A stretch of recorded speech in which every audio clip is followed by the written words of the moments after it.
YouTube comments. They can be wonderful, depressing, happy, sad, articulated, bipolar, and on occasion, they can inspire. I recently discussed arena shooters, and this particular comment stood out to me. Lawbreakers has great gameplay, but the characters are all cocky assholes that never shut up about trying to be epic, dude! There's a large amount of people that won't bother taking the time to learn a new game if they don't have any character or story to attach themselves to. When you go into a game and suck, and all of the characters are talking about you being a scrub, and they are too epic for you, why would you play that shit? As made clear in said video, I love the hell out of Quake Champions and Lawbreakers, so I can't agree with this personally, but there is some merit to the proposal. Arena shooters lend themselves to an aggressive tone. They're not the sort of games you can play laying on a couch. To win or remotely compete, you need to be awake, alert, and ready at all times. Each battle requires the most from you in order to succeed. There's nothing preventing you from overcoming any obstacle other than your own skill. And that's the appeal. While the earliest of matches in an arena shooter are fraught with deaths, mistakes, and humiliation, you grow as a player with time, steadily learning the mechanics and conquering each challenge you face, whether it's the weapons, levels, or game modes. Unlike the military shooters that populated the 7th generation, this progression even applies to how you earn a kill. A single assault rifle kill in Call of Duty is identical across all levels of play. Meanwhile, the difference in how a rocket launcher is used between low and high skill levels is night and day. But that competitive gap is what makes multiplayer intimidating to a large portion of new players. We've all had the misfortune of being plowed upon by enemies we have no hope of competing against. Unless you're being trained by a friend, the game has bots to practice with, or it's just that easy, you're accepting the chance that your opening matches won't make the best of first impressions. For the majority who have limited free time, spending hours learning how to be competent at a game, let alone good, is simply not very appealing. In Tynan Sylvester's Designing Games book, he explains the multiple levels of engagement with a multiplayer game, citing his personal experience with Unreal Tournament, seeing the game reinvent itself with each progressive step until arriving at the final point, where games great enough are able to take full advantage of something that all competitive games have access to, from StarCraft to chess, the psychological battle between two people with equal ability.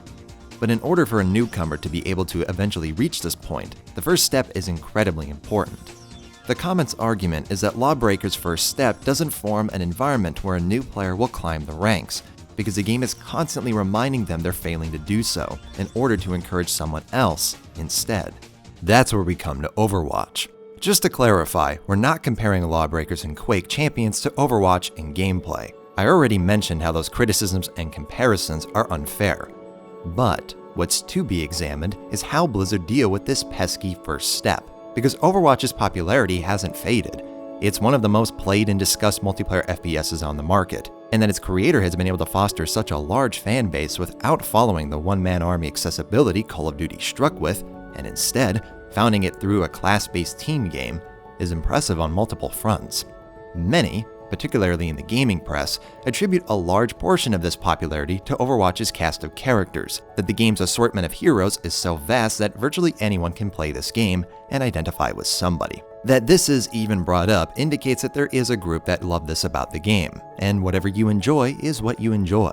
But personally, I find any relation I have to Farrah's half-Canadian background, Jack's blonde hair, or Widowmaker's love for sniping to just be surface-level qualities. I don't believe Overwatch is popular simply by being diverse. It certainly doesn't lessen its appeal, but I think the game's success comes to how it uses its characters, rather than who they specifically are. Let's look at Quake Champions, and my favorite character, Nyx, specifically when she earns a kill. I've been fighting trash like you for years.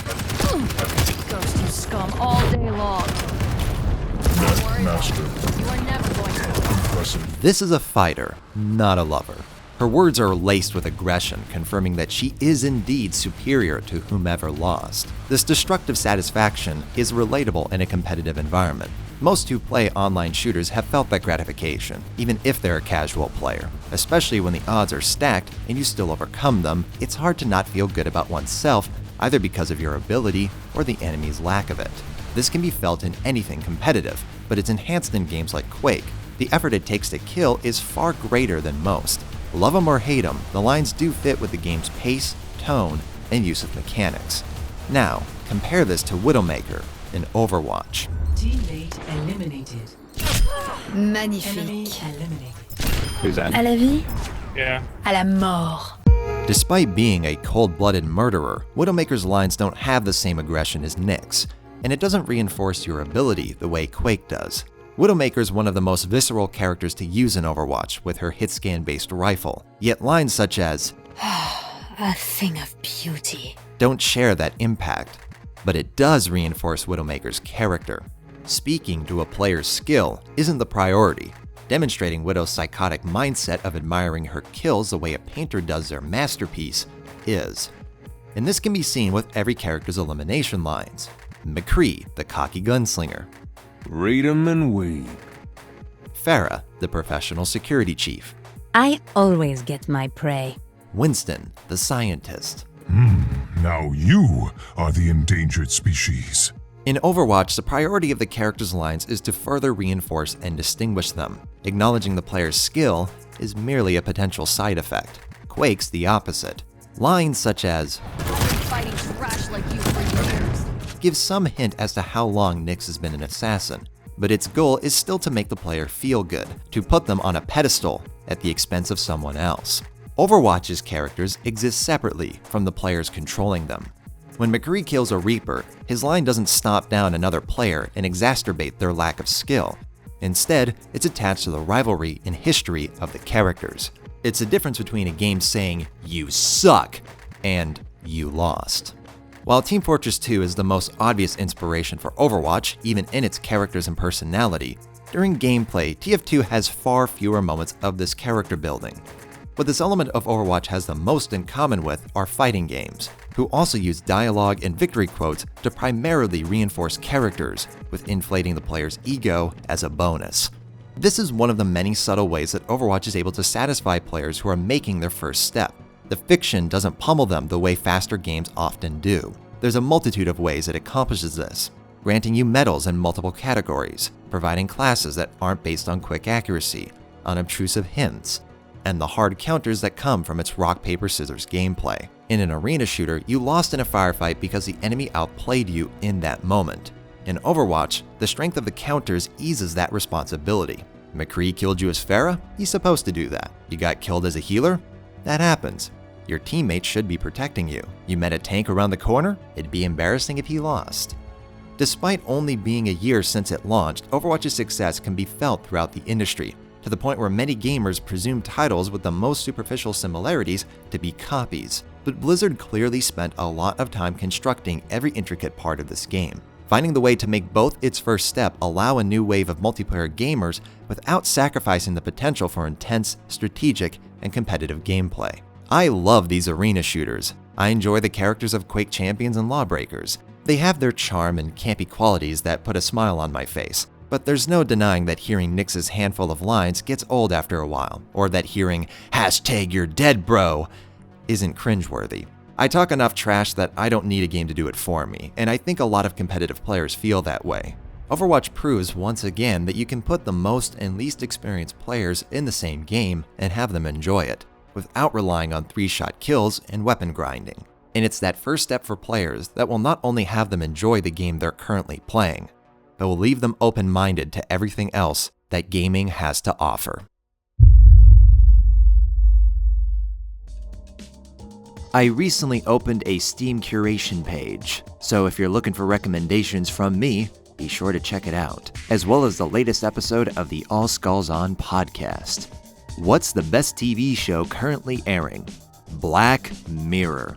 I've been a supporter of the show since season 2, and I was ecstatic when Netflix got their hands on it. Their platform is absolutely perfect for the type of show that Charlie Brooker is making. And while you're at it, be sure to check out anything by Charlie Brooker, especially his Screen Wipe and News Wipe series.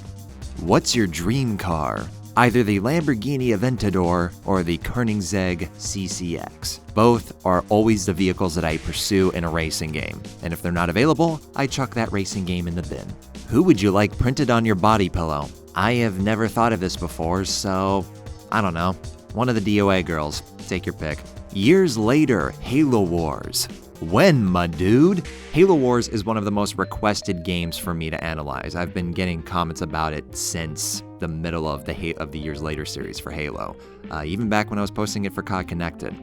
However, I have such little experience with real-time strategy games, and I personally didn't care for Halo Wars campaign that much, that I don't believe I would be able to bring a fair analysis to the game. It's not that I think the series is bad, it's that I don't think I'm going to be able to bring a piece of content that's of the quality you've come to expect from Halo Years Later. And that's why I've always been hesitant about doing it, and it's why I probably won't be doing it in the future. If you had to make one of the following disappear from existence, which would it be? Poutine, Tim Hortons, bagged milk, or maple syrup? I've never had bagged milk in my entire life, so it effectively hasn't existed. What's your favorite NHL team? I don't watch hockey.